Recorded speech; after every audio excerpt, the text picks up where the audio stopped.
Le verset que je voulais vous partager ce matin se situe dans Matthieu 7, verset 21. Matthieu 7, verset 21, je vais lire au nom de Jésus. Ceux qui me disent « Seigneur, Seigneur » n'entreront pas tous dans le royaume des cieux, mais celui-là seul qui fait la volonté de mon Père qui est dans les cieux. Écoutez-moi vraiment comme jamais auparavant. Nous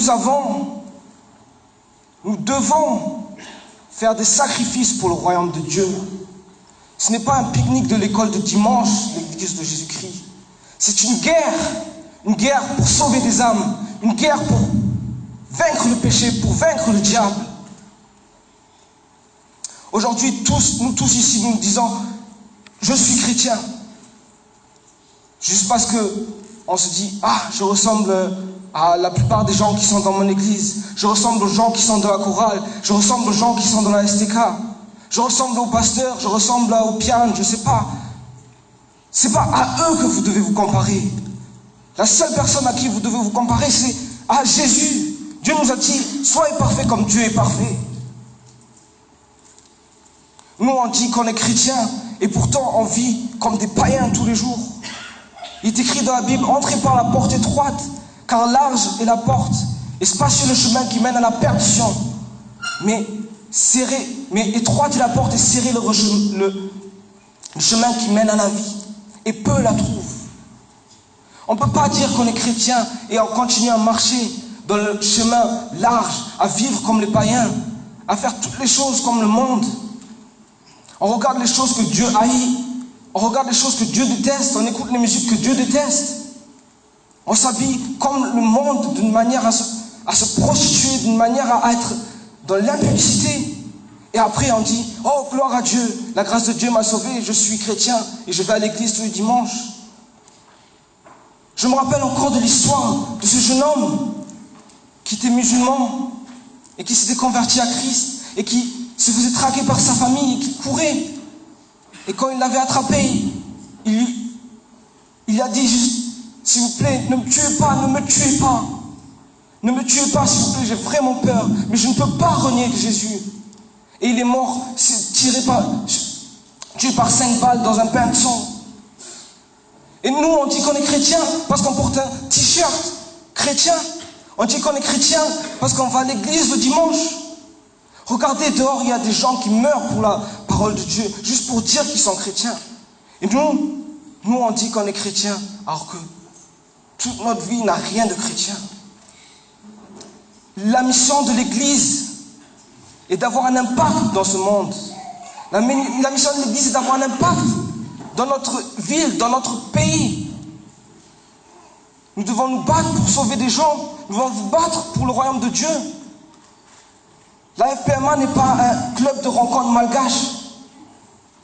On ne vient pas ici juste pour se rencontrer. On vient ici pour chercher Dieu, pour voir quelle est sa volonté et pour la mettre en pratique. On ne peut pas continuer à vivre ici à dire qu'on est chrétien et toujours vivre avec le péché. Dieu a dit on ne peut pas servir 2 maîtres. Ou tu aimeras l'un et tu détesteras l'autre. La Pentecôte, on était à la Pentecôte dimanche dernier, des gens se sont fait confirmer. Et je sais que beaucoup d'entre nous ont déjà été confirmés. Qui a respecté ses engagements? Qui a respecté le fait de lire la parole de Dieu autant que possible? Tous, on a la flemme de lire la Bible. Tous, même la prière, c'est la dernière chose qu'on fait. Et on a du temps pour regarder des choses inutiles sur Facebook, sur des séries, sur je ne sais pas quoi encore. Et on perd notre temps là-dedans, alors que d'autres gens sont en train de mourir pour l'œuvre de Dieu. Il ne peut pas en être ainsi.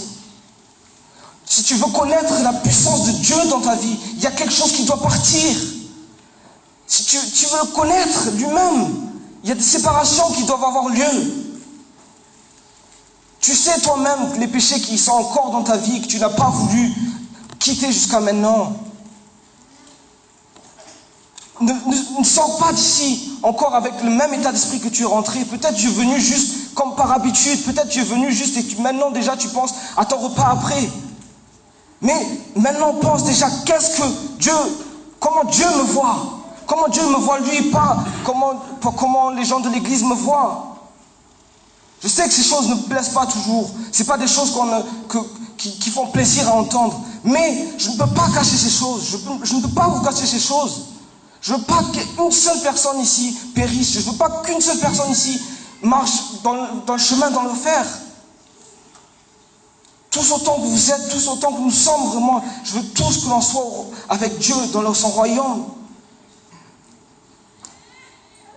Je sais que je n'ai pas beaucoup de temps et juste un dernier verset. Il est écrit dans Romains 8, verset 17.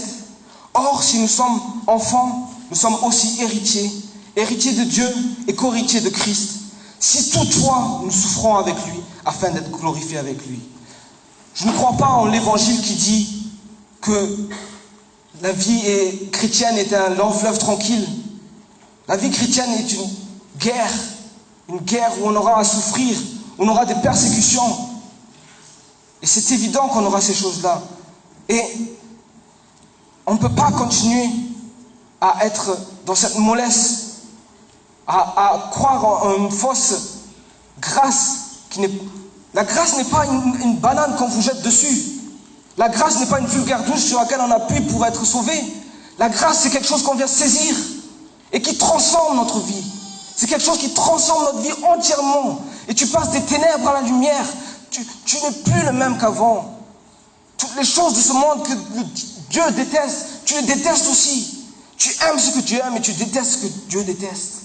Telle est la vie d'un chrétien, quelqu'un qui cherche Dieu. Il est écrit dans Luc 9, 23. Retenez cette dernière parole, Luc 9, 23. Si quelqu'un veut venir après moi, qui renonce à lui-même, qui se charge de sa croix et qui me suive. Luc continue encore dans Luc 14, 33. Ainsi donc, quiconque ne renonce pas à tout ce qu'il possède ne peut être mon disciple. Ce n'est pas moi qui invente ces paroles. Ce n'est pas moi qui veux mettre la pression ou quelque chose. C'est Dieu qui a dit ça. Et il a dit, si nous ne renonçons pas à toutes choses ici, nous pouvons être ses disciples. Là où est ton trésor, là sera ton cœur. Est-ce que ton trésor est dans le ciel? Est-ce que tu appliques cette parole qui dit, cherchez d'abord le royaume de Dieu, le royaume et la justice de Dieu? Est-ce que tu t'efforces à appliquer ça? Il a dit, efforcez-vous de rentrer par la porte étroite. Mes amis, mes frères, mes parents, il se fait tard. Ce n'est pas un hasard aujourd'hui que tu es là. Ce n'est pas un hasard, je te le dis, que Dieu te fait entendre tout cela. Il y a quelque chose que Dieu veut pour toi, des choses merveilleuses. Mais toi, tu as aussi un pas à faire. Tu dois te détourner des ténèbres et marcher vers lui. Alors aujourd'hui, toutes les cigarettes, jette ça au nom de Jésus. Tous ceux qui sont encore dans l'addiction, de la pornographie, de la masturbation, au nom de Jésus, tu l'arrêtes ça, tu quittes ça. Ceux qui sont encore dans l'alcoolisme, dans les boîtes de nuit, tu dis aujourd'hui c'est fini. Ceux qui jouent dans le concubinage, dans le copinage, tu dis au nom de Jésus, aujourd'hui c'est fini, je veux suivre Dieu. Peu importe si les gens me regardent bizarre dans le monde, peu importe si les gens pensent de moi que je suis un fou, le seul que je veux plaire, c'est Dieu. Ce n'est pas quelque chose de facile que de rentrer au ciel. Ce n'est pas tout le monde qui rentre au ciel. Dieu a dit que peu sont ceux qui trouveront le chemin qui mène à la vie. Et mon désir aujourd'hui est que l'on fasse partie de ce peuple. Prions. Seigneur, tu vois, Seigneur, tous ces gens ici aujourd'hui. Tu vois, Seigneur, toutes ces âmes, Seigneur. Tu connais chacune de leur vie, Seigneur. Je ne connais rien, Seigneur, d'eux. Mais toi, tu connais chacune de leur vie.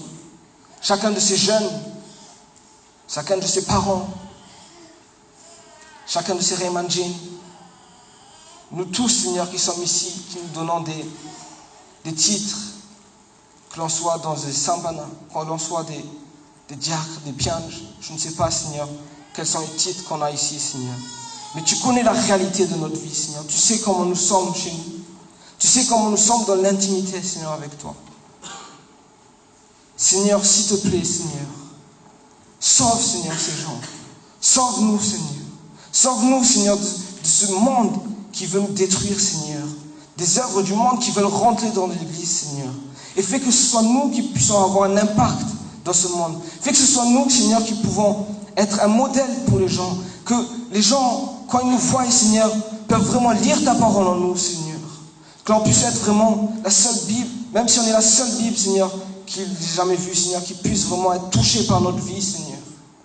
Seigneur, partout où l'on est, Seigneur, que ce soit à l'école, que ce soit dans notre travail, dans nos études, que l'on puisse te refléter, Seigneur. Qu'on puisse vraiment, Seigneur, être semblable à toi, Seigneur. Seigneur, je sais, Seigneur, que le diable, Seigneur, ne veut pas, Seigneur, que aucun d'entre nous n'avance vers toi. Mais je sais que tu es plus puissant, Seigneur, que le diable.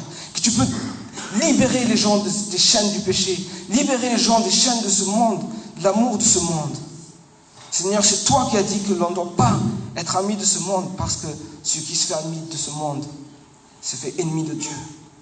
Alors Seigneur, montre-nous vraiment comme toi tu nous vois, Seigneur. Donne-nous un cœur qui aime ce que tu aimes, qui haït ce que tu haïs, Seigneur.